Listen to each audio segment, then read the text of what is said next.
Bem-vindo de volta ao curso de Patologia Geral. Hoje vamos falar sobre necrose, um tipo de morte celular que está envolvido em diversas patologias de diversos tecidos. No final deste vídeo, vamos falar sobre o tratamento das necroses, mas antes precisamos entender o que é morte celular. A morte celular é caracterizada pela perda das funções vitais da célula. Então, quais são estas funções? Funções de síntese, de transporte de nutrientes e minerais, manutenção da integridade das membranas, manutenção da polaridade das membranas, manutenção das enzimas dentro dos compartimentos como lisossomas, entre muitas outras funções que as células precisam fazer para manter seu funcionamento básico. A morte celular controlada é essencial durante o desenvolvimento embrionário, na renovação de tecidos e na eliminação de células danificadas ou potencialmente perigosas, como aquelas com mutações genéticas.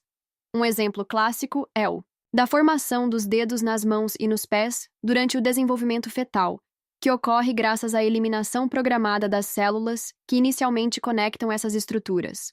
Por outro lado, a morte celular descontrolada, geralmente associada a lesões, infecções, hipóxia ou ação de toxinas, pode causar inflamação, danos teciduais e contribuir para o desenvolvimento de doenças. Nesses casos, as células morrem de forma abrupta, liberando conteúdos intracelulares que ativam mecanismos inflamatórios e de reparo. Anotem a definição de necrose. Morte celular em organismo vivo, seguida de autólise. Veja que a definição tem 3 pontos importantes: a morte da célula, a autólise, que é a digestão das estruturas celulares pelas próprias enzimas presentes dentro das células, e o fato destas duas coisas estarem ocorrendo em um organismo que ainda está vivo. E isso é muito importante. A necrose é um fenômeno patológico típico de seres multicelulares e difere da putrefação por estar ocorrendo em um indivíduo que continua vivo.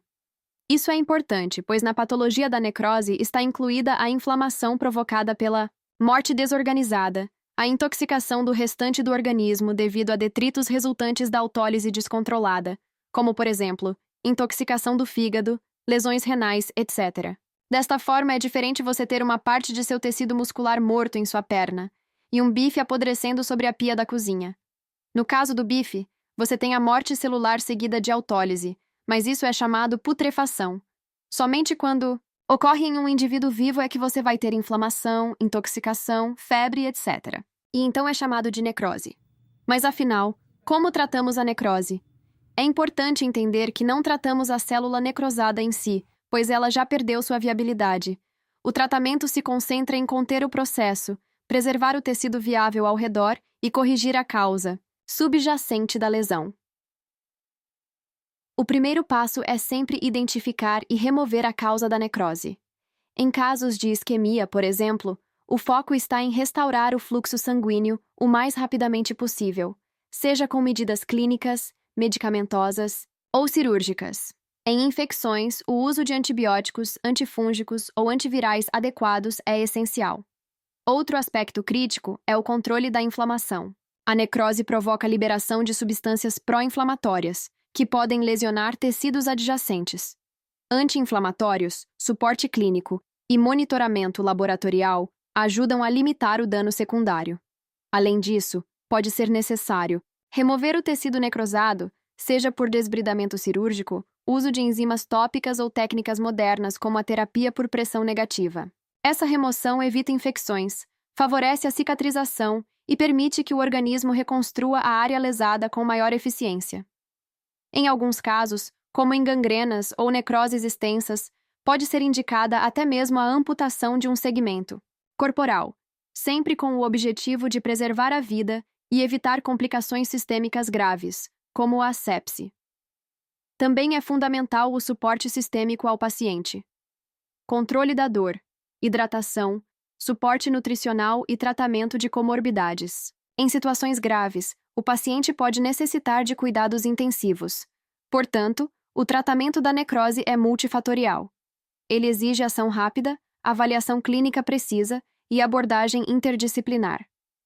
Não se trata apenas de lidar com o tecido morto, mas de interromper um processo dinâmico que, se não contido, pode comprometer funções, órgãos e até a vida do paciente.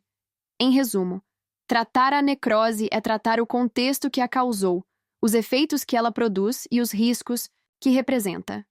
É agir com base na fisiopatologia, respeitando os limites da regeneração e focando na preservação da função e da integridade do organismo. A patologia chamada de necrose terminou no painel anterior, mas vamos falar sobre algo relacionado e que é causa de muita confusão, mesmo entre os profissionais de saúde. Vamos descrever o que é gangrena, quais são os tipos de gangrena e sua relação com a necrose tecidual.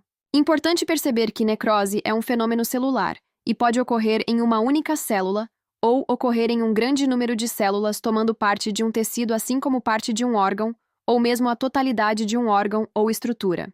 Já a gangrena, ela só ocorre como uma evolução de uma necrose extensa, ou seja, é definida como uma forma de evolução da necrose tecidual, como resultado da ação de agentes externos sobre o tecido necrosado. A gangrena é classificada em 3 tipos: seca, úmida e gasosa. Gangrena seca. Desidratação do tecido necrosado. Aspecto de pergaminho, ou mumificação. Comuns em extremidades como dedos, nariz e artelhos. Normalmente devido a processos isquêmicos, como na diabetes. Tem cor escura, azulada ou negra. Normalmente circundada por uma linha de inflamação nítida. Gangrena úmida ou pútrida. Ocorre pela invasão da região necrosada por micro-organismos anaeróbicos, produtores de enzimas que tendem a liquefazer os tecidos e produzir gases de odor pútrido, acumulando bolhas, juntamente com o material liquefeito. Comum em necrose de intestinos, pulmões e pele. Dependem de condições de umidade. Absorção de produtos tóxicos podem provocar reações sistêmicas induzindo ao choque séptico. Gangrena gasosa, sempre muito grave.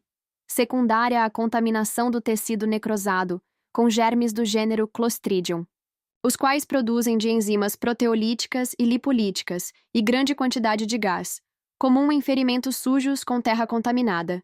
Tecidos ficam com aspecto bolhoso e se pode ouvir os barulhos das bolhas no subcutâneo. Espero que este conteúdo tenha te ajudado. Se gosta de metabolismo, siga nossa playlist Metabolismo e aprenda como regular sua fome e ter uma vida mais saudável.